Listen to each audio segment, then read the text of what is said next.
प्रिय व्यूअर्स, ये Sanskriti IAS YouTube channel का PT think and solve programme है। इस प्रोग्राम के अंतर्गत प्रत्येक दिन यूपीएससी और स्टेट पीसीएस से संबंधित 5 प्रश्न व्याख्या सहित उत्तर के साथ दिए जाएंगे।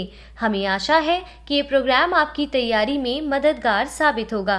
तो चलिए शुरू करते हैं आज के अपने प्रश्नों की श्रृंखला को। निम्नलिखित कथनों पर विचार कीजिए। पहला, सांख्यिकी और कार्यक्रम कार्यान्वयन मंत्रालय के वन डिस्ट्रिक्ट वन प्रोडक्ट कार्यक्रम के द्वारा जिलों को एक विशेष उत्पाद सौंपा जाता है। दूसरा, वन डिस्ट्रिक्ट वन प्रोडक्ट के तहत कोटा जिले को उत्पाद के रूप में धनिया सौंपा गया है। तीसरा, कोटा जिले में स्थित रामगंज एपीएमसी मंडी एशिया की सबसे बड़ी धनिया मंडी है। चौथा, रामगंज मंडी को भारत के धनिया शहर के रूप में जाना जाता है। उपरोक्त में से कौन सा कथन सही है? ए केवल 1, 3 और 4, बी केवल 2 और 4, सी केवल 3, डी केवल 2, 3 और 4।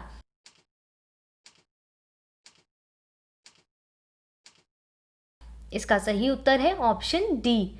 हाल ही में स्पाइसेस बोर्ड ऑफ इंडिया और डीवीटीएसएबीसी बायोटेक किसान हब ने महत्वपूर्ण हितधारकों के सहयोग से त्वरित गुणवत्ता उत्पादन, फसल कटाई के बाद मूल्यवर्धन तथा धनिया के निर्यात में वृद्धि के लिए वर्ड ऑफ धनिया वेबिनार का आयोजन किया है। उल्लेखनीय है कि दक्षिण पूर्व राजस्थान के हदोती क्षेत्र तथा मध्य प्रदेश के गुना जिले का धनिया उत्पादन तथा निर्यात में महत्वपूर्ण योगदान है। कोटा जिले में स्थित रामगंज एपीएमसी मंडी एशिया की सबसे बड़ी धनिया मंडी है, इसलिए रामगंज को धनिया शहर के रूप में जाना जाता है। हाल ही में खाद्य प्रसंस्करण उद्योग मंत्रालय ने वन डिस्ट्रिक्ट वन प्रोडक्ट कार्यक्रम के तहत कोटा जिले को धनिया सौंपा है। इसे चीनी अजमोद धनिया या सिलांट्रो के नाम से भी जाना जाता है। इस प्रकार कथन 1 सही नहीं है, जबकि कथन 2, 3 और 4 सही हैं। इसलिए इसका सही उत्तर होगा ऑप्शन डी। बढ़ते हैं अपने अगले प्रश्न की ओर। अनुभव मंटपास के संदर्भ में निम्नलिखित कथनों पर विचार कीजिए। पहला, हाल ही में आंध्र प्रदेश में नए अनुभव मंटपा का शिलान्यास किया गया है। दूसरा, इसे चोलकालीन वास्तुशैली के अनुसार निर्मित किया जाएगा। तीसरा, 12वीं सदी में वसवन्ना ने इसकी स्थापना की थी, जो अल्लामा प्रभु के समकालीन थे।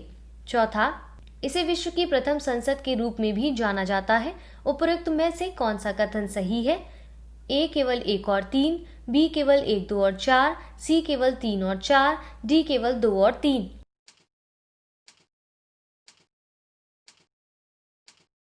इसका सही उत्तर है ऑप्शन सी। हाल ही में कर्नाटक के वसव कल्याण में नए अनुभव मंटपा का शिलान्यास किया गया है।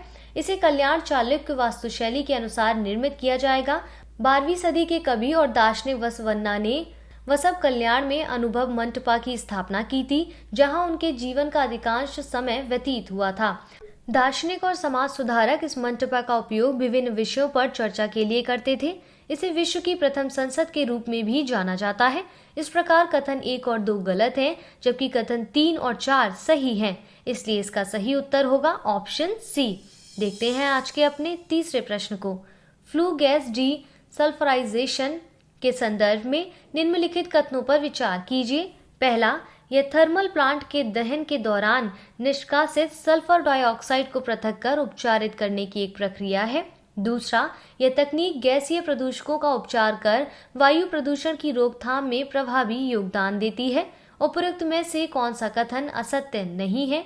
ए केवल 1, बी केवल 2, सी 1 और 2 दोनों, डी ना तो 1 ना ही 2।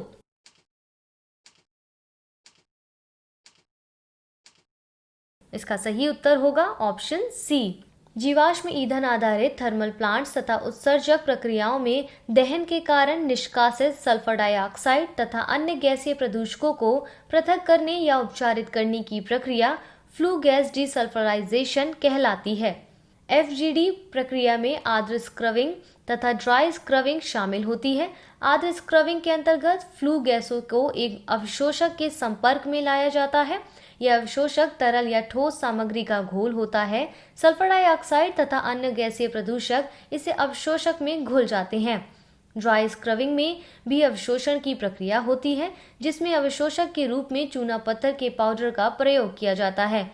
FGD तकनीक गैसीय प्रदूषकों का उपचार कर वायु प्रदूषण की रोकथाम में प्रभावी योगदान देती है। इस प्रकार कथन 1 और 2 दोनों सही हैं, इसलिए इसका सही उत्तर होगा ऑप्शन सी। बढ़ते हैं अपने चौथे प्रश्न की ओर। ग्रैंड रेनेसा बांध जल विद्युत परियोजना के संदर्भ में निम्नलिखित कथनों पर विचार कीजिए।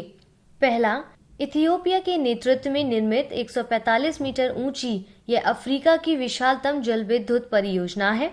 दूसरा, यह विश्व का 7वां सबसे बड़ा बांध होगा। यह मुख्यतः एक गुरुत्व बांध है। तीसरा, इस बांध का निर्माण वर्ष 2011 में व्हाइट नील नदी पर शुरू किया गया था। चौथा, इसे हिडेस बांध या मिलेनियम बांध के नाम से जाना जाता है। उपरोक्त में से कौन सा कथन सही है? ए केवल 1, 3 और 4, बी केवल 2 और 3, सी केवल 1 और 4, डी उपरोक्त सभी।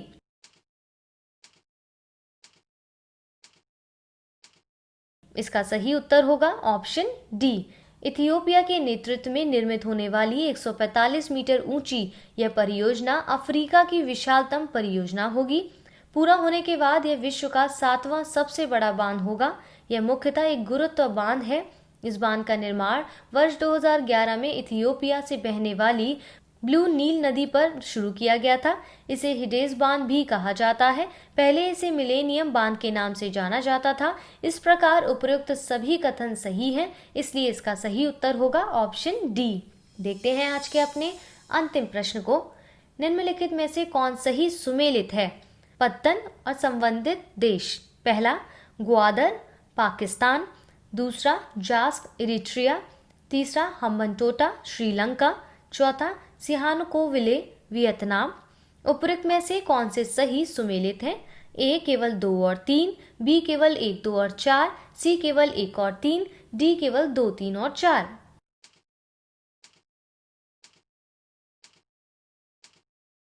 इसका सही उत्तर है ऑप्शन सी।